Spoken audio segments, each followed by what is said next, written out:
Hi friends. I have the lighting kind of minimal so we can enjoy the rainbow back there. I tried it with less lighting, but that makes the head look just a wee bit too spooky. Hee hee hee hee. So we'll have a little bit. Okay. This journal is from 414, the second one of that day. And the Mayan day was 13 offering. 13 is the culmination day of the Mayan Trecina. Closest thing we've got to it is a week, but it's really between a week and a month because it's 13 days. So it talks about making the shift, parallel worlds, clearer vision. And I got to thinking, part of that clearer vision is just what's natural towards the end of a Trecina. Things are just coming together. Somehow the Mayans managed to put their finger on the pulse of creation, of energies that are flowing forth from the heart of Source. That's how Ian Lungold delivers it, and works for me. Okay, so I think I finally get it. This journal is to test that out, to explore it. It is indeed a complete giving up, a letting go that's required. Well, I don't know about the required part, but it's what I seem to be doing anyway. It's taking down to its nth degree to finally come face to face with the fact that it's a eunuch, completely impotent to deliver anything you really desire. Can't even deliver up a good desire anymore. So you just give it up. I'm also just beginning to see how it doesn't have to be so terribly painful as it's been for me. That's just not necessary. What brought that on was a refusal to totally let everything go. And I mean everything. Okay, my mouse. The cat has been playing with the mouse, doesn't it figure? Okay, everything. It's our will, or an aspect of that, the mind's will, I guess, that is dying, laying down, and surrendering here. It's giving up completely. Not by any half measures can this be completed, it seems. It's got to be total. Anything less just amps up the pain. My God, I'd be scared if I still had it in me. I don't. What it feels like just now is that I've had it all absolutely beaten and buffeted out of me. And I'll step out of this to say we can do whatever we want. What I'm discovering, though, is that by refusing to let it lay down and give up, all we're doing is extending our time in 3D, extending the falsity, and the whole concept of pain and difficulty and all of that. So there's nothing left. No fight remains to engage anything. All implements of battle are laid down and walked away from. It's an impossible place for a warrior to be, but there you have it. Could hardly be more challenging. But that's only viewing from one perspective, that of the mind. So, what's going on here? Well, I'm watching it and trying to report what I'm seeing. I'll go to third person here to see if that helps. I'm watching her, Sita, or Teresa Ann, as she's finally been just giving up. She feels like she fought the good fight and has nothing left to give to it. She's quietly laying down and just surrendering to the flow. She's known of the flow for some time, and she's done well to make space for it in her life. Without that, she wouldn't have been able to sustain herself this far in the play, the Sacred Heart flow. Yet, in spite of making room and much room for it, of surrendering more and more along the way as she went, she had not completely surrendered. She still maintained a certain will of her own. That's what's biting the dust now and here. Now here, nowhere. It's finally going nowhere, and she sees it, and she knows it. So she lets it go. What is that? It's letting the last little bit of caring about anything here in 3D, letting that go, giving it up. There's no room for that, for what she called caring, but it really wasn't that. Instead, it was an exercise of her will. She was just trying to manipulate, not letting go of her will.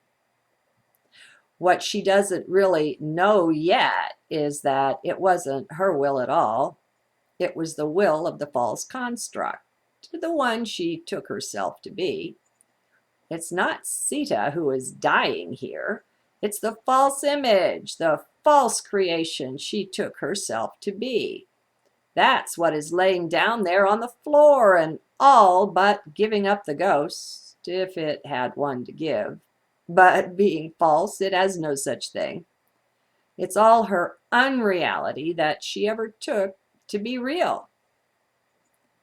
And you know what it reminds me of a good bit is the NDE thing. It seems like as soon as people leave their body in one of those experiences, there's such a major detachment. There's instant awareness of who and what you are and that it isn't that.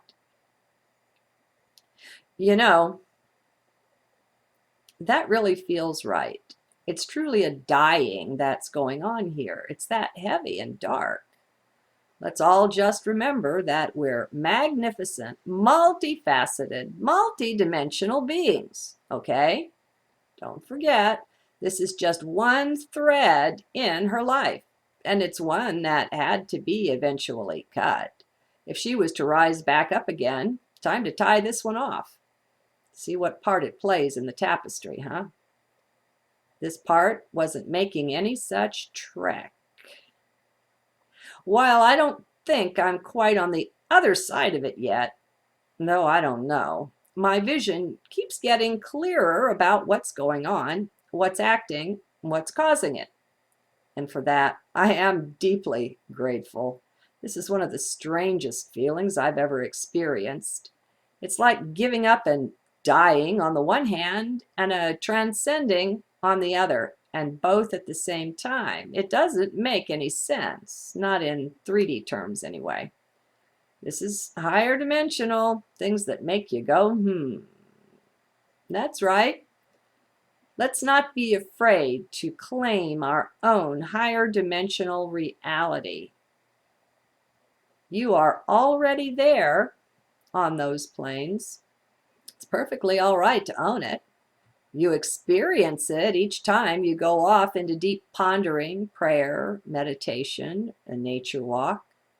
When you're containing the poles, no matter how divergent they are, you're in higher dimensions. You may even do this or tune into it every day. Who knew, right? That you were visiting higher dimensions that way. So, where from here? Heck, I have no idea. Nor do I want to have one. I completely surrendered to the flow at this point. I let it take me where it will. I am quite willing to cut all ties with any and everything. I'm not envisioning anything at all for my future either. There's no will left in me to do that. It's all gone away, gone up in smoke, gone who knows where. And I let it go. Now, the thing may well be to ratify that, if it pops up its head again, to look him in the eye and remind him, hey, you're down for the count, no getting up again. I've had it with that anyway. It's done me no good. I'm tired of it at this point. Remember, friends, please, you can't lose yourself, capital S. It's just not possible. What is dying is the false will. The phony creation, I guess, we had all built to come down into this neighborhood, 3D, to play. It's just the mask that we wore, but we wore it so long and so well, forgetting our power as divine beings or gods, that we made it come alive in our hands. We breathed the breath of life into the parts that we played here, and we enjoyed them too, and this was fine. For a few million millennia, or however long it lasted, it was just great. But maybe, like all of you now, I'm just done with it. It's over for me. I just don't care anymore. It's lost all savor somehow. Now, sure, there's still a love for Gaia and nature there. That can't die. But that's on some other line or thread than this one. That's really alive. This that I'm dealing with, it was never that, never alive. It only seemed to be. This isn't life that's dying here. Maybe it's funny, but it's death that's dying. Oh well. I'm beyond having a mind figure things out. That stopped a while back. No point in it.